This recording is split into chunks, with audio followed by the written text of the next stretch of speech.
The Cheating Death Podcast is a comedy, random, information, truth-seeking podcast that contains information, subject matter, and language that may not be suitable for all listeners. Your discretion in this matter is advised. If you have any concerns, email us at thecheatingdeathpodcast@gmail.com.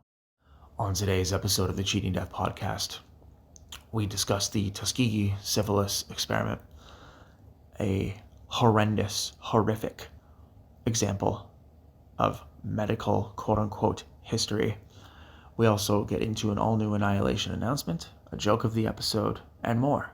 So, dear listener, grab your blankie, put your feet up, and let us tell you how you can cheat death.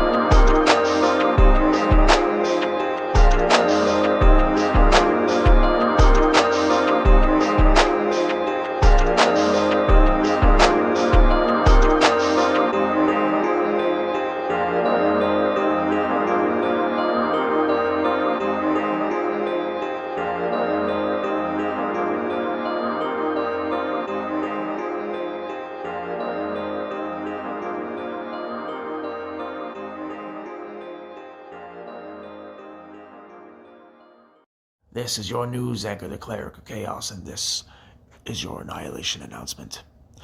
Over the decades and centuries, we have seen reports and statistics of governments putting their own citizens against the proverbial chopping block when it comes to scientific research and the analysis of the human body.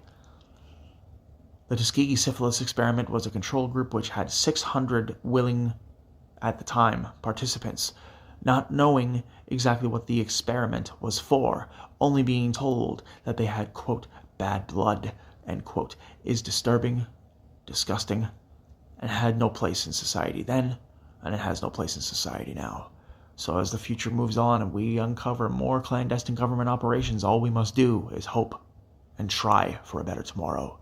This has been your news anchor, the Cleric of Chaos, and this has been your Annihilation Announcement. Willkommen, meine Freunde. Guten Morgen, guten Tag, eine gute Nacht. Ist deine Reisende, deine Ausländer, deine Cleric of Chaos, deine Allesfresser.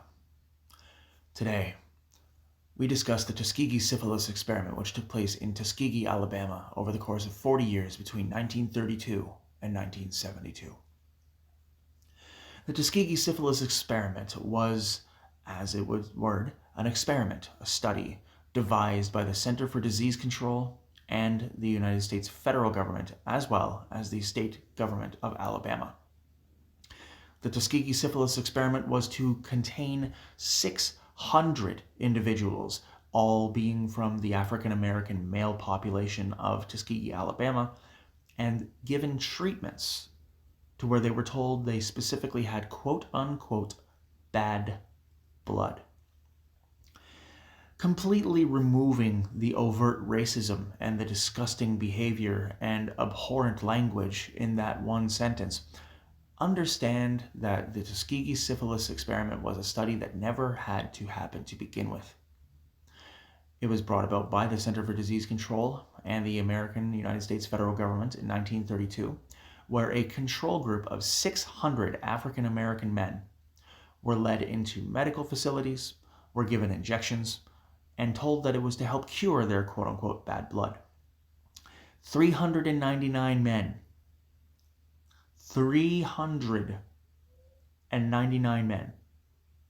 were injected with syphilis in 1932.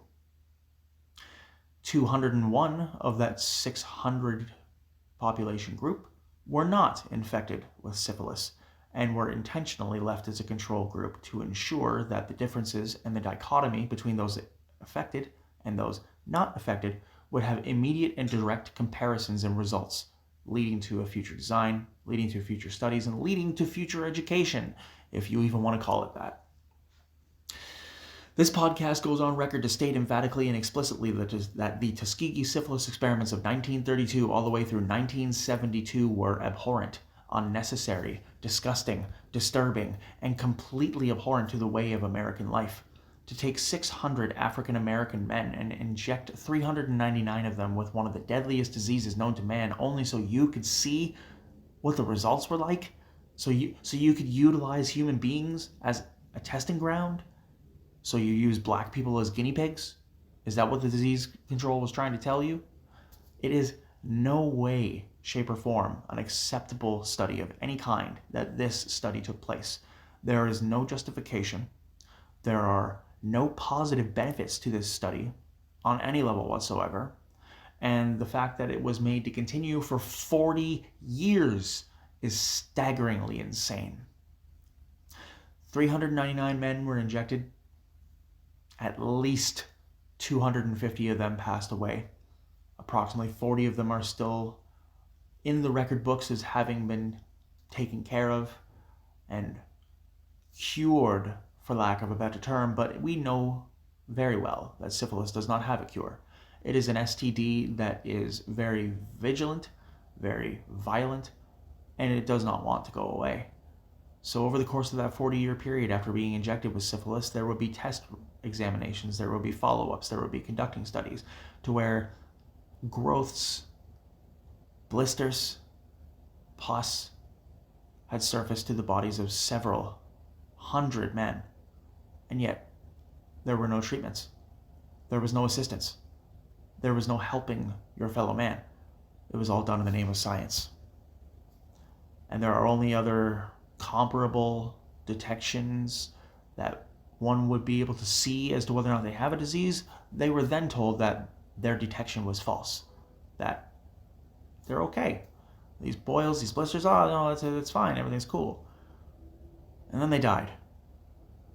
And then they weren't told why. It is the opinion of this podcast, the director, the producers, and the host, that this was one of the most disgusting things to ever take place throughout the course of human history, regardless of whether it be American, European, Asian, or anywhere in between. The Tuskegee Syphilis Experiment was a disaster, a human rights debacle, and one that we hope never happens again. What are your thoughts on the Tuskegee Syphilis Experiment? Email us at thecheatingdeathpodcast@gmail.com. At the top of the program, we promised you a list of our top 5 favorite holiday cookies. So without further ado, let's get right into it. Coming in at number 5, we have pecan sandies. Coming in at number 4, we have turtle cookies. Coming in at number 3, we have Christmas chocolate cookies. Coming in at number 2, we have Christmas Oreos. And coming in at number 1, you all knew that this one was coming, the Decadent Christmas Edition. What are your top 5 favorite holiday cookies? Give us an email at thecheatingdeathpodcast@gmail.com. Today's joke has been brought to you by the Cleric of Chaos. I really like drawing in crayon sometimes. The wax hitting the paper, there's no feeling like it. I showed a friend a drawing one day and they laughed at it. They said, "Oh, that's a really terrible crayon drawing, man." And I politely informed him, "Well, if you don't like my crayon drawing, perhaps you'll like your chalk outline."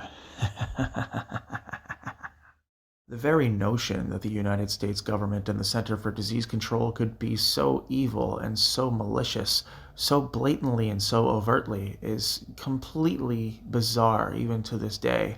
Let's take away from the facts of today's episode and understand that the very notion that you would take a control group of individuals and infect them with a disease just to feel a little bit more research into the field, you gotta get this in no way, shape, or form through your head that this is fucked up. This is insane. What the citizens of Tuskegee, Alabama had to deal with from 1932 to 1972 is an atrocity. It is nothing more than pure calamity and pure filth that was perpetrated by the Center for Disease Control and by the American government. So what is your thought on this particular study? Email us at thecheatingdeathpodcast@gmail.com. And thank you for tuning in today. Take care of yourselves and each other. The Cheating Death Podcast is brought to you by Nach dem Leben CRDVC, Chaos Storm Records, and CR Deutschland. We are available on all major podcasting platforms. Follow us at twitter.com/weallcheatdeath and twitter.com/Cleric of Chaos, and email us at thecheatingdeathpodcast@gmail.com and leave us a comment, like, share, subscribe, and leave a review. Please follow our friends at the links in the episode description below. And If you are experiencing psychiatric duress, please call 1-800-273-8255 or dial 988 from your mobile phone in the US or Canada. If you are experiencing domestic violence, please call 1-800-799-7233. If you're looking at adopting a playful puppy or a cute kitten, you can visit your local animal adoption rescue center. And remember, with the holidays upon us, it's very easy to find yourself feeling alone, sad, a little bit despondent. But understand this, as long as you're still breathing, as long as you're still ticking, there's still a chance that somehow, some way, someday, you might find somebody who loves you.